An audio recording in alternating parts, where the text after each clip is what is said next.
పరిగణలోకి తీసుకున్న తర్వాత కనీసం 50% మార్క్స్ రాకుండా ఉంటే అట్లాంటి విద్యార్థి ఇంజనీరింగ్ కోర్సు అసలు చదవగలడా, 4 years లో పూర్తి చేసి ఉపాధి అవకాశాలు కనుక తెచ్చుకోగలడా అనేది మనం ఆలోచించాల్సిన విషయం. ఎంసెట్ 2011 నుండి ఈ నిబంధన అమలులోకి రానుంది. దీని ప్రకారం ఫిబ్రవరి మొదటి వారంలో ఎంసెట్ నోటిఫికేషన్ విడుదల చేసేందుకు అధికారులు సన్నాహాలు చేస్తున్నారు. 2004 ఫిబ్రవరి 25న జారీ అయిన జీవో 16 ప్రకారం ప్రస్తుతం ఇంటర్లో 35% మార్కులు సాధించిన విద్యార్థులను ఎంసెట్ ర్యాంకును బట్టి కన్వీనర్ కోటాలో ప్రవేశాలు కల్పిస్తున్నారు. యాజమాన్య కోటాలో చేరేవారి విషయానికి వస్తే ఇంటర్లో 50% మార్కులు సాధించి ఉండాలన్న నిబంధన ప్రస్తుతం అమల్లో ఉంది. గతంలో ఇది 60%గా ఉండేది.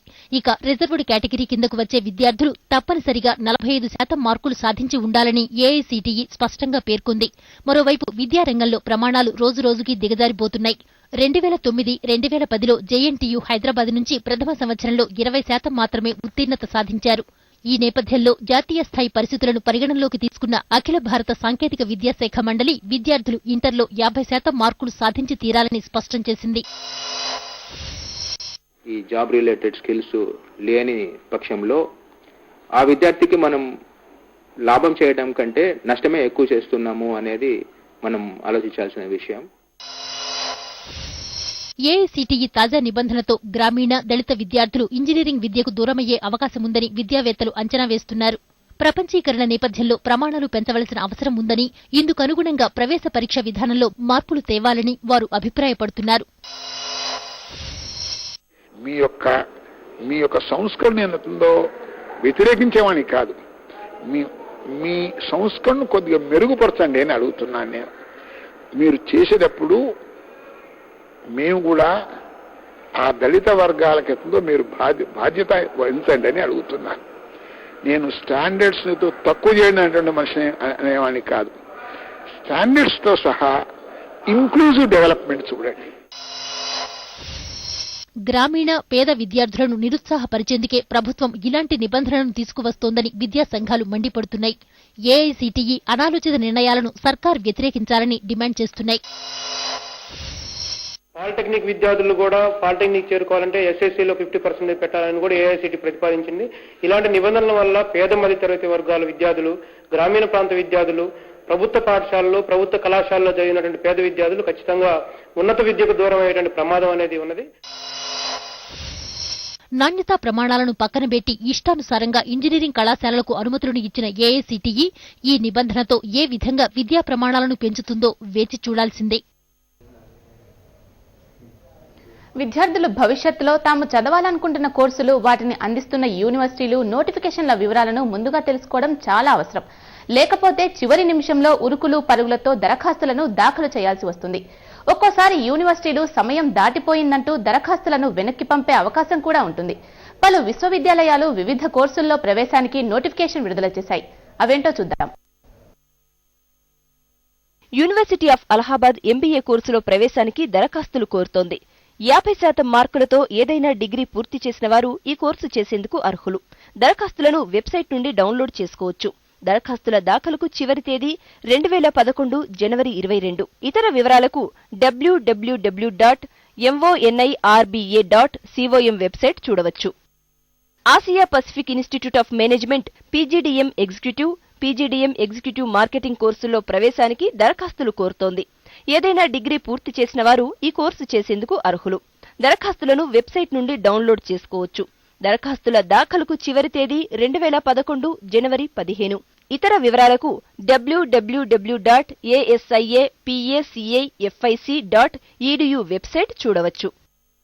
Indian Institute of Technology Madras humanities and social sciences examination 2011కు దరఖాస్తులు కోరుతోంది. ఈ పరీక్ష ద్వారా integrated M A in English studies లో ప్రవేశం కల్పిస్తారు. ఇంటర్మీడియట్ పాస్ అయిన వారు ఈ కోర్సు చేసేందుకు అర్హులు. దరఖాస్తులను ఆన్లైన్ ద్వారా పంపాల్సి ఉంటుంది. దరఖాస్తుల దాఖలుకు చివరి తేదీ 2011 జనవరి 31. ఇతర వివరాలకు http://hsee.iitm.ac.in వెబ్సైట్ చూడవచ్చు. North eastern regional institute of science and technology base certificate diploma and degree modules in technology stream and B Sc in forestry స్ట్రీమ్లో ప్రవేశానికి NERIST ఎంట్రన్స్ ఎగ్జామ్ 2011కు దరఖాస్తులు కోరుతోంది. అర్హతలు 10వ తరగతి గాని, ఇంటర్మీడియట్ గాని, ITA గాని చేసిన వారు ఈ కోర్సు చేసేందుకు అర్హులు. దరఖాస్తులను వెబ్సైట్ నుండి డౌన్లోడ్ చేసుకోవచ్చు. దరఖాస్తుల దాఖలుకు చివరి తేదీ 2011 మార్చి 4. ఇతర వివరాలకు www.nerist.ac.in వెబ్సైట్ చూడవచ్చు. VIT యూనివర్సిటీ 2011 విద్యా సంవత్సరానికి MBA, MBA IB కోర్సులో ప్రవేశానికి దరఖాస్తులు కోరుతోంది. అర్హతలు ఏదైనా డిగ్రీ పాస్ అయి ఉండాలి. ఎంపిక ప్రక్రియ CAT, GMAT, XAT స్కోర్ ఆధారంగా ఉంటుంది. దరఖాస్తులను ఆన్లైన్ ద్వారా పంపవచ్చు. దరఖాస్తుల దాఖలుకు చివరి తేదీ 2011 ఫిబ్రవరి 26. ఇతర వివరాలకు www.vit.ac.in వెబ్సైట్ చూడవచ్చు. Management development institute post graduate program in management part time కోర్సులో ప్రవేశానికి దరఖాస్తులు కోరుతోంది. అర్హతలు డిగ్రీ పాస్ అయి ఉండి పబ్లిక్ సెక్టార్ కంపెనీలు, గవర్నమెంట్ ఆఫీసులలో మేనేజర్గా గాని, ఎగ్జిక్యూటివ్స్గా గాని పనిచేస్తూ ఉండాలి. దరఖాస్తులను వెబ్సైట్ నుండి డౌన్లోడ్ చేసుకోవచ్చు. దరఖాస్తుల దాఖలుకు చివరి తేదీ 2011 జనవరి 27. ఇతర వివరాలకు www.mdi.ac.in వెబ్సైట్ చూడవచ్చు. ప్రపంచవ్యాప్తంగా ఇంగ్లీష్కు ప్రాధాన్యం పెరుగుతోంది. ఇందులో డిగ్రీ పూర్తి చేసిన వారికి మంచి డిమాండ్ ఉంది. కాస్త కష్టమైన ఈ భాషలో పట్టు సాధిస్తే ఉపాధి అవకాశాలు కోకొల్లలు. పలు విద్యాసంస్థలు ఇంగ్లీష్ భాషలో డిగ్రీలు ఇస్తున్నాయి. అవేంటో చూద్దాం. ఇంగ్లీష్కు ప్రాధాన్యత పెరుగుతోంది. ఈ భాష స్పష్టంగా మాట్లాడడం ఉద్యోగార్హతల్లో ముఖ్యమైనదిగా మారిపోయింది. ముఖ్యంగా ఇంగ్లీష్ మాతృభాష కాని దేశాల్లో ప్రతి వ్యక్తికి ఇది చాలా అవసరమైపోయింది. నేటి కార్పొరేట్ పోటీ ప్రపంచంలో సాంకేతిక నైపుణ్యం కన్నా కూడా ఎదుటివాడికి అర్థమయ్యే విధంగా వివరించి చెప్పగల కమ్యూనికేషన్ నైపుణ్యం అదనపు అర్హతగా ఉంటోంది. ఇంగ్లీష్ బాగా మాట్లాడడం వచ్చిన వ్యక్తి తన కెరీర్ నిచ్చెనలో చాలా త్వరగా పైకి ఎగబాకగలుగుతున్నారు. అలాగే ఇంగ్లీష్ భాషా శిక్షకుడికి ఇప్పుడు లెక్కలేనన్ని అవకాశాలు ఉన్నాయి. గ్రూప్ డిస్కషన్లు, ఇంటర్వ్యూలు, ఓరల్ ప్రెజెంటేషన్లు ఇలా రకరకాల వాటి కోసం ప్రత్యేక శిక్షణలు ఇచ్చేవారు కూడా ఇప్పుడు మనకు కనిపిస్తారు.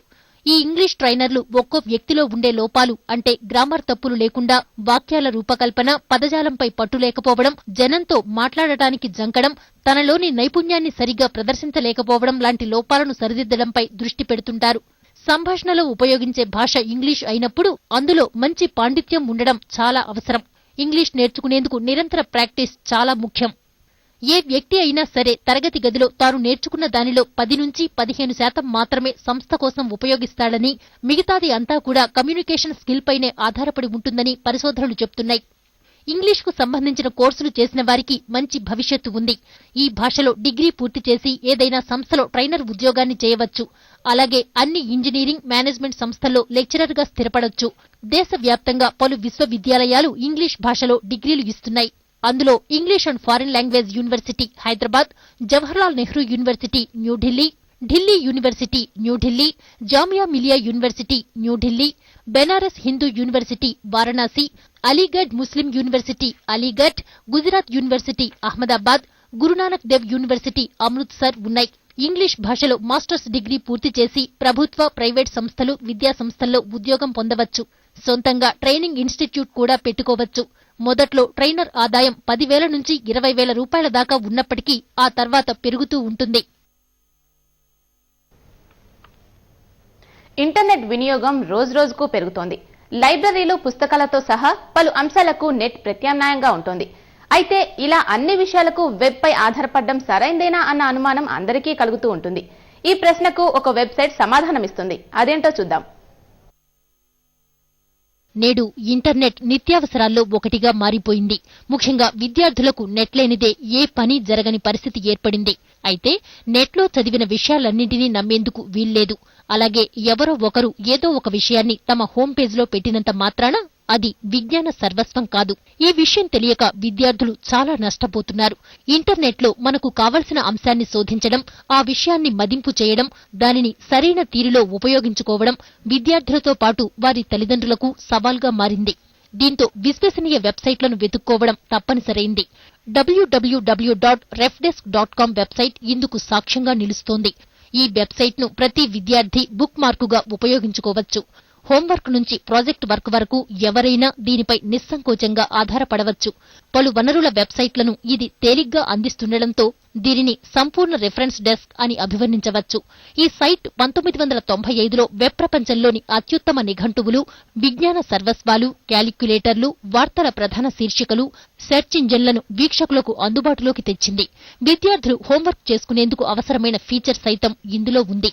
అన్ని తరగతుల విద్యార్థులు ఈ సైట్లో తమ సబ్జెక్టులలోని అనుమానాలు నివృత్తి చేసుకోవచ్చు. ఈ వెబ్సైట్లోని ప్రతి లింకును నిర్వాహకులు 6 నెలలకు ఒకసారి పరీక్షిస్తారు. ఈ పోర్టల్లోని అన్ని ఫీచర్లను ఉచితంగా వాడుకోవచ్చు. ఈ వెబ్సైట్ను బాగా వీక్షించాలని భావిస్తే మాత్రం internet explorer, Netscape, Firefox, Opera తదితర బ్రౌజర్లను వినియోగించడం మంచిది. ఇందులో 3 రకాల అచీవ్స్ పేజీలు అందుబాటులో ఉంటాయి. అవి site of the day selection, thought of the day selection, current events topics. ప్రతిరోజు 8 లక్షల మంది ఈ సైట్ను సందర్శిస్తారు. ఇందులో 1,00,000 మంది వీక్షకులు క్రమం తప్పని వారే కావడం విశేషం. ఈ వెబ్సైట్కు మీ సొంత సైట్లను అనుసంధానించే వీలు కూడా ఉంది.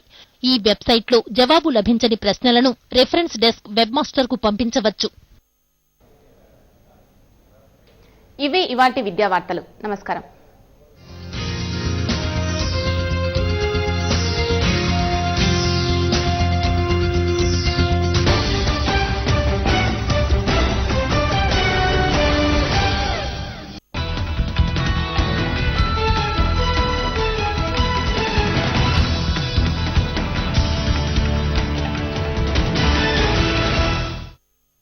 అమ్మా, నా కాలు సైకిల్ నుంచి నేల వరకు అందటం లేదెందుకని? చెట్టుకున్న మామిడికాయలు నన్ను నేడిపిస్తున్నాయి ఎందుకని? అమ్మా, నాకు వయసు వస్తోంది, కానీ నేను ఎప్పుడు పొడుగవుతాను? పిల్లలు సరిగా తినకపోతే ఎలా పొడుగవుతారు? వాళ్ళకి కాంప్లాన్ కూడా ఇవ్వండి. ఎందుకంటే కాంప్లాన్ లో ఉన్నాయి 23 అతి ముఖ్య పోషక పదార్థాలు 100% మిల్క్ ప్రోటీన్ తో సహా. అవి మీ పిల్లలు వేగంగా పెరగడానికి తోడ్పడతాయి. కాంప్లాన్ తాగండి, తేడా చూడండి. ఎంత దూరం అని పరిగెడుతుంది.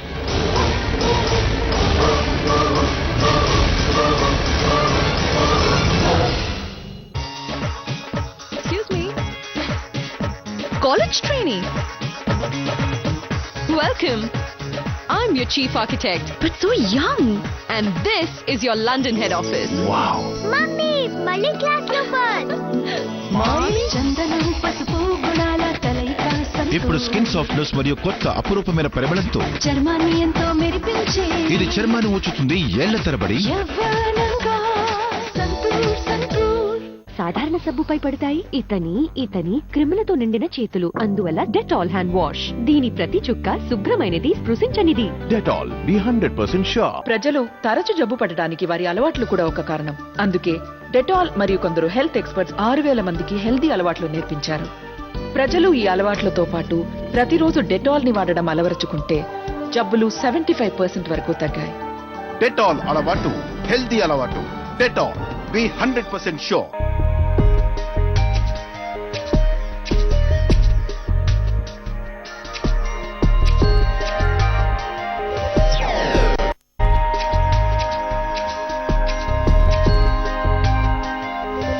వ్యక్తిత్వ వికాస వేదిక కపిల్ చిట్స్ వారి జై హో సక్సెస్ మంత్ర ప్రతిరోజు ఉదయం 7:30 మీ హెచ్ఎం టీవీలో.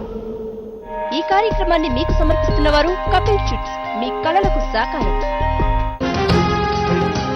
దేశ ఎలక్ట్రానిక్ మీడియాలో తొలిసారిగా అంబుడ్స్మన్ ను నియమించుకుంది హెచ్ఎం టీవీ.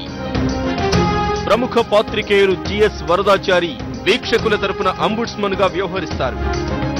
మీ అభిప్రాయాలు, ఫిర్యాదులు పంపవలసిన చిరునామా తీర్పరి, H M TV, plot number 6, Anupuram colony, doctor A S Rao Nagar, Hyderabad 500062.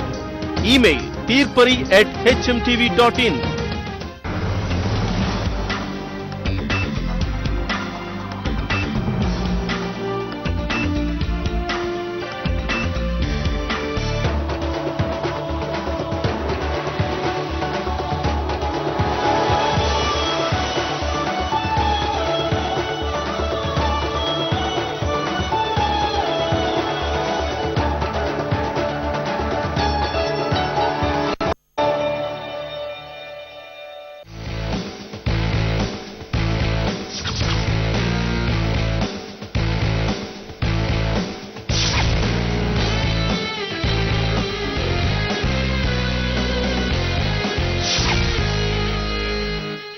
Hi friends, welcome to job point. రైల్వేలో జాబ్, అది 10th క్వాలిఫికేషన్ తో అంటే మీకు ఆశ్చర్యంగా ఉంది కదూ. కానీ ఈ అరుదైన అవకాశం మన దక్షిణ మధ్య రైల్వే నుంచి వచ్చింది. గ్రూప్ డి కేటగిరీ పోస్టుల భర్తీకి నోటిఫికేషన్ వెలువడింది. మరి ఆ వివరాలేంటో ఇప్పుడు చూద్దాం. దక్షిణ మధ్య రైల్వేలో 8,800 పోస్టులకు నోటిఫికేషన్ వెలువడింది. 10వ తరగతి విద్యార్హతతో పోటీ పడేటువంటి ఈ పోస్టుల కోసం రాష్ట్ర వ్యాప్తంగా సుమారు 15 లక్షల మంది అభ్యర్థులు సన్నద్ధమవుతున్నారని సమాచారం.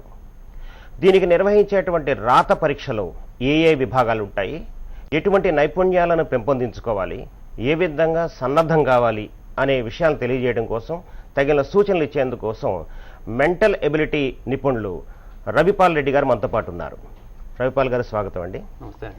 రవిపాల్ గారు, ఇప్పుడు ఈ గ్రూప్ డి కేటగిరీ కింద దక్షిణ మధ్య రైల్వే రిక్రూట్మెంట్ సెల్ నిర్వహించేటువంటి ఈ రాత పరీక్షలో 3 విభాగాలు ఉంటాయని మనకు తెలుసు. General awareness, mathematics, reasoning. ఈ 3 విభాగాలని 10th బేస్తో ఎంపిక నిర్వహించేటప్పుడు ఎందుకు ఈ 3 విభాగాలను పెట్టారు? దీని ద్వారా ఎటువంటి కౌశలాలని పరీక్షించాలని బోర్డు ఆశిస్తోంది? దీనికి 10th క్లాస్ స్టాండర్డ్గా పెట్టడం జరిగింది.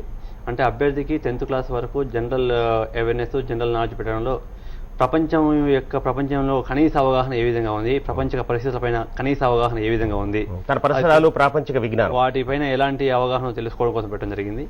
అదేవిధంగా 10th స్టాండర్డ్లో మ్యాథమెటిక్స్ మరియు రీజనింగ్ కూడా పెట్టడం జరిగింది. వీటిని పెట్టడంలో ముఖ్య ఉద్దేశం ఏంటంటే తన యొక్క ఆలోచన పరిస్థితి, రీజనింగ్ అంటే నిర్ణయాత్మక శక్తి, వారు ఎంత త్వరగా నిర్ణయాలు తీసుకోగలరు, ఎంత వేగంగా నిర్ణయాలు తీసుకోగలరు అని తెలుసుకోవడం కోసం వాటిని పెట్టడం జరిగింది. అంతేకాకుండా మ్యాథమెటిక్స్ అంటే కనీసం వారి యొక్క ఉద్యోగ బాధ్యతలు కనీసం మ్యాథమెటిక్స్ అవగాహన ఉండాలి కాబట్టి వాటిని కూడా ఇందులో పెట్టడం జరిగింది.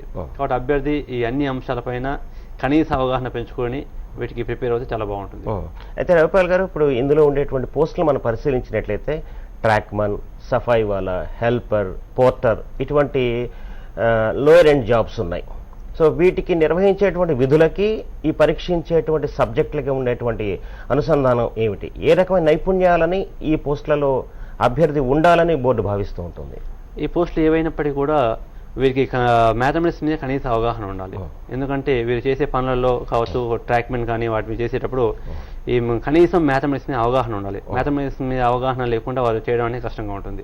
అంతేకాకుండా కొన్ని సందర్భాల్లో ఈ పోస్టు లోయర్ కేటగిరీ అయినప్పటికీ కూడా కొన్ని సందర్భాల్లో సొంతంగా నిర్ణయాలు తీసుకోగలిగే అప్పటికప్పుడు కీలకమైన నిర్ణయాలు తీసుకోవాల్సిన అవసరం ఉంటుంది. పోస్టు చిన్న పోస్ట్ అయినా కూడా కీలకమైన నిర్ణయాలు తీసుకునే బాధ్యత వాళ్ళ మీద ఉంటుంది. కాబట్టి వీరిలో నిర్ణయాత్మక శక్తి ఏ విధంగా ఉంది, ఎంతవరకు ఉంది తెలుసుకోవడం కోసం చురుకుగా సంఘటనలకు స్పందించగలరు. అంతే ఖచ్చితంగా వీటిని పెట్టడంలో వీటికి ఈ రీజనింగ్ అనేది అత్యధిక ప్రాధాన్యత ఇవ్వడం జరిగింది. ఈ రోజు చిన్న పోస్ట్ నుండి అతిపెద్ద పోస్ట్ అయిన సివిల్స్ వరకు కూడా వీటికి ఇవ్వడం జరిగింది. కాబట్టి నిర్ణయాత్మక శక్తికి అత్యధిక ప్రాధాన్యత ఇస్తున్నారు. కాబట్టి తక్షణంగా వేగంగా నిర్ణయాలు తీసుకోగలగాలి. అది తీసుకునే శక్తిని కేవలం ఈ పేపర్లో మాత్రం ఇవ్వడం జరుగుతుంది. రవిపాల్ గారు, అయితే ఇందులో ఉండేటువంటి విభాగాలు మనం పరిశీలించినట్లయితే జనరల్ అవేర్నెస్, గణితం, రీజనింగ్ ఈ మూడింటి కలిపి సుమారుగా 100 నుంచి 120 ప్రశ్నలు ఇస్తారని భావిస్తున్నారు. ఇందులో గణితాన్ని మనం పరిశీలిస్తే చాలా మందికి ఇబ్బందికరమైనటువంటి సబ్జెక్టు, కానీ ఇందులో చాలా కీలకమైన సబ్జెక్టు. సో గణితం, మ్యాథమెటిక్స్లో 10th స్టాండర్డ్లో ఎటువంటి కాన్సెప్ట్స్ మీద ప్రశ్నలు ఉండేటువంటి అవకాశం ఉంది? అయితే ఇందులో ఉన్న సిలబస్ మనం పరిశీలించినట్లయితే కాలము దూరము, కాలము పని, సాధారణ వడ్డీ, చక్ర వడ్డీ, లాభము, నష్టము, శాతాలు ఇలాంటి తదితర అంశాలు, అదేవిధంగా క్షేత్రమితి అంటే చుట్టుకొలత, వైశాల్యాలు ఇలాంటి తదితర అంశాలు ఇందులో ఇవ్వడం జరిగింది. వీటికి సంబంధించి కేవలం వాటి ఫార్ములాస్ నేర్చుకొని వీలైనన్ని ఎక్కువ ప్రశ్నలు ప్రాక్టీస్ చేసినట్లయితే చాలు ఇందులో మంచి మార్క్స్ సాధించగలుగుతారు. అయితే రవిపాల్ గారు, ఇది 10th స్థాయిలో ఉండేటువంటి గణితం అంటున్నారు. కానీ ఒక అభ్యర్థి, ఈ పోస్టులను ఆశించేటువంటి అభ్యర్థి దీన్ని అభ్యసించాలి అంటే ఏ స్థాయికి వెళ్ళి, ఏ తరగతి నుంచి గణితాన్ని అధ్యయనం చేస్తే మంచిది? 5వ తరగతి నుండి ఈ 10th క్లాస్ వరకు అన్ని మ్యాథ్స్ పుస్తకాన్ని చదివితే సరిపోతుంది. వీటికి తోడుగా వివిధ పాత ప్రశ్నాపత్రాలు వచ్చిన పేపర్లు తీసుకొని అందులో ఉన్న ప్రశ్నలకు మనం సాధించినట్లయితే బాగుంటుంది. ముఖ్యంగా వీటికి ఈ సూత్రాలు నేర్చుకోవడంతో పాటు వీలైన ఎక్కువ ప్రశ్నలు ప్రాక్టీస్ చేస్తే బాగుంటుంది. రవిపాల్ గారు, అయితే ఇందులో మీరు సిలబస్లో ఉండే కొన్ని అధ్యాయాలను ప్రస్తావించారు.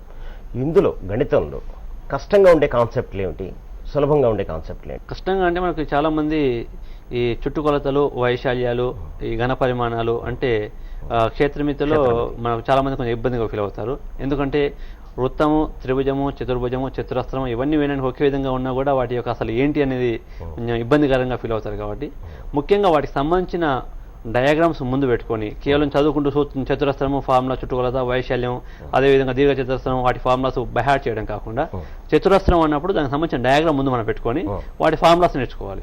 అదేవిధంగా చతురస్ర ఆకారంలో ఉండేటువంటి అనేక ఆబ్జెక్ట్స్ ఉంటాయి, వాటిని కూడా మనం చూసుకొని వాటిని ప్రాక్టీస్ చేయాలి. అంతేకాకుండా సూత్రాలన్నీ ఎదురుగా పెట్టుకొని ఆ ఆబ్జెక్ట్స్ చేయకుండా బైహార్ట్ చేసినా కూడా ఈ రోజు గుర్తుంటాయి, రేపు మర్చిపోతాం. కాబట్టి అలా కాకుండా ఆయా ఆకారాలను మనం ముందు పెట్టుకొని వాటికి సంబంధించిన ఫార్ములాస్ నేర్చుకోవాలి. ముఖ్యంగా ఆ ఫార్ములాస్ పూర్తిగా నేర్చుకుంటే అందులో చాలా సులభంగా ఏ ప్రశ్న మనం చేయవచ్చు. ఇక వీటితో పాటు త్రికోణమితిని కూడా కొంతమంది ఇబ్బందిగా ఫీల్ అవుతారు. త్రికోణమితిలో కూడా అందులో కొన్ని వాల్యూస్ ఉంటాయి. అందులో జస్ట్ ఫార్ములాస్ ఒకటి మనం నేర్చుకున్నట్లయితే మిగిలిన అంశాలని కూడా మనం చాలా సులభంగా వాటిని నేర్చుకోగలుగుతాం. జాబ్ పాయింట్ లో షార్ట్ బ్రేక్. అమ్మా, నా కాలు సైకిల్ నుంచి నేల వరకు అందటం లేదెందుకని? చెట్టుకున్న మామిడికాయలు నన్ను నేడిపిస్తున్నాయి ఎందుకని? అమ్మా, నాకు వయసు వస్తోంది, కానీ నేను ఎప్పుడు పొడుగవుతాను?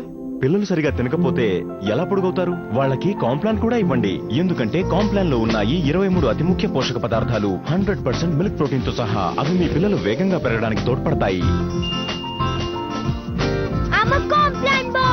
కాంప్లాన్ తాగండి, తేడా చూడండి. ఎంత దూరం అని పరిగెడుతుంది.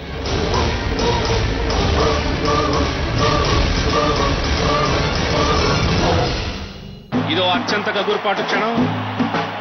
బౌలర్ ని ఆగమని సైగ చేయడం జరిగింది.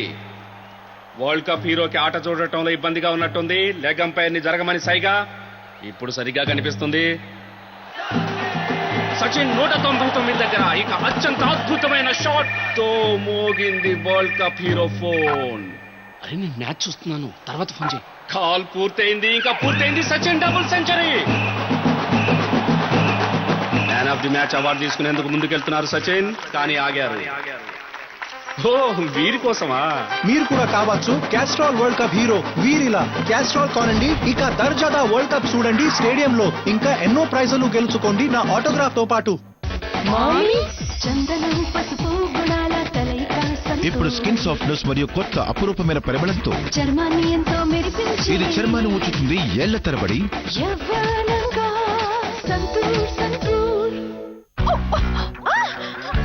ఈ మరకని నేను ఎప్పటికీ పోగొట్టలేను. బ్రహ్మాండంగా పోగొట్టగలవు, అది ఫస్ట్ టైం లోనే. You're going to love this.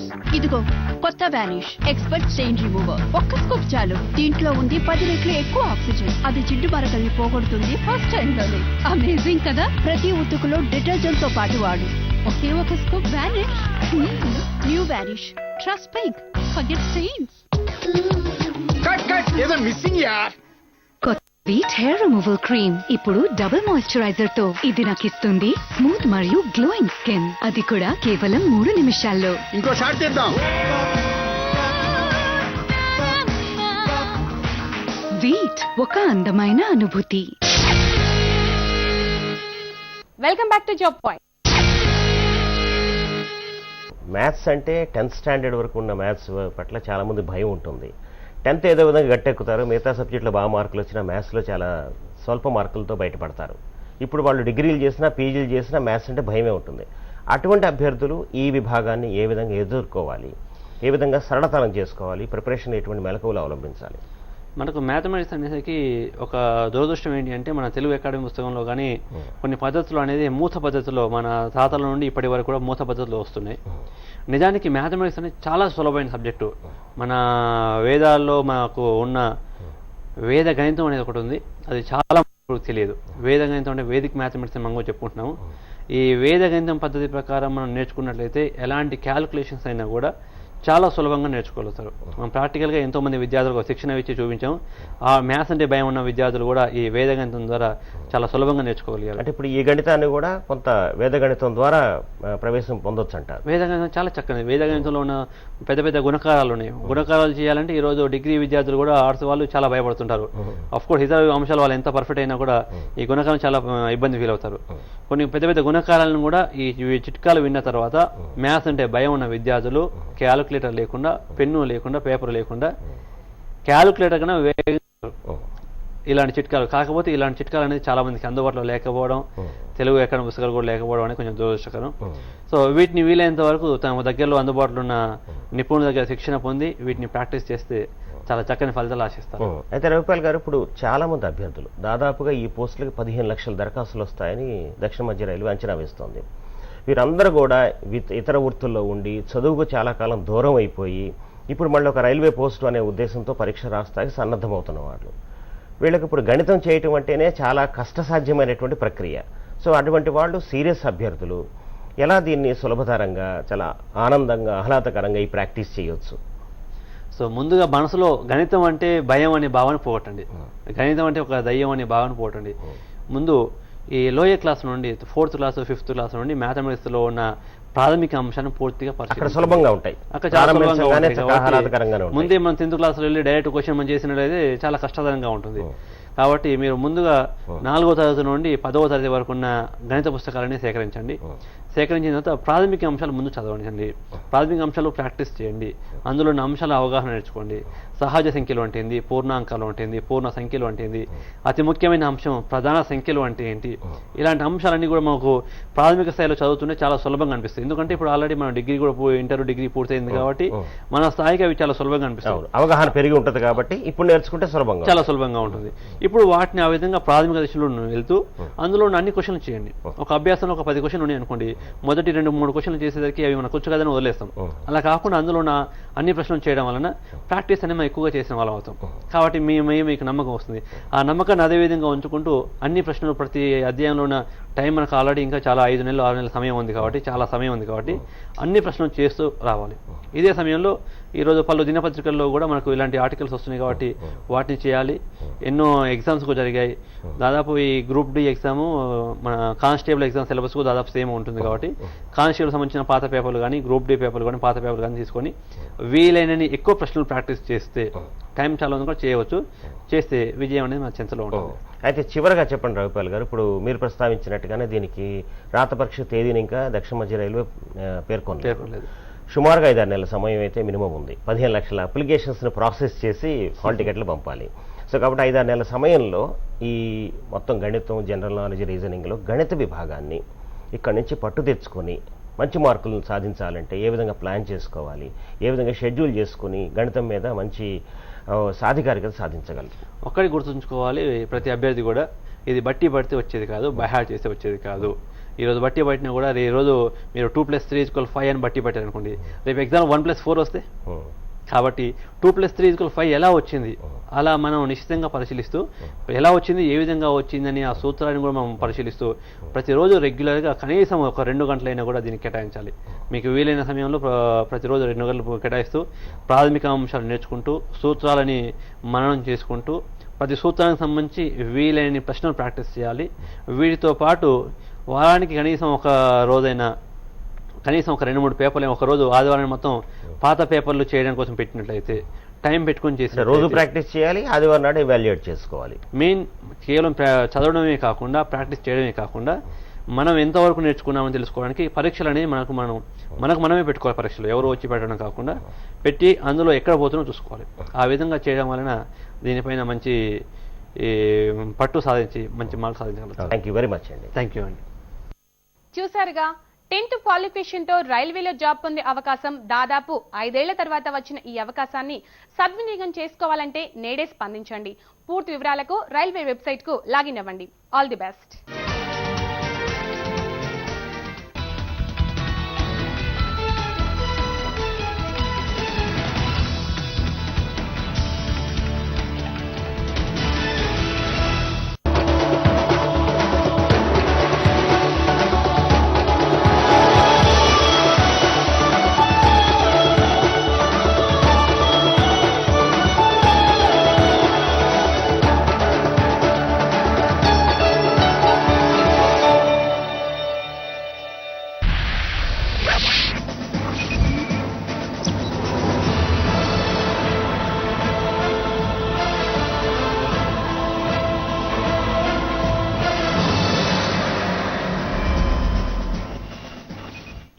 నమస్కారం, జిల్లా రిపోర్ట్ కు స్వాగతం. నా పేరు సునీత.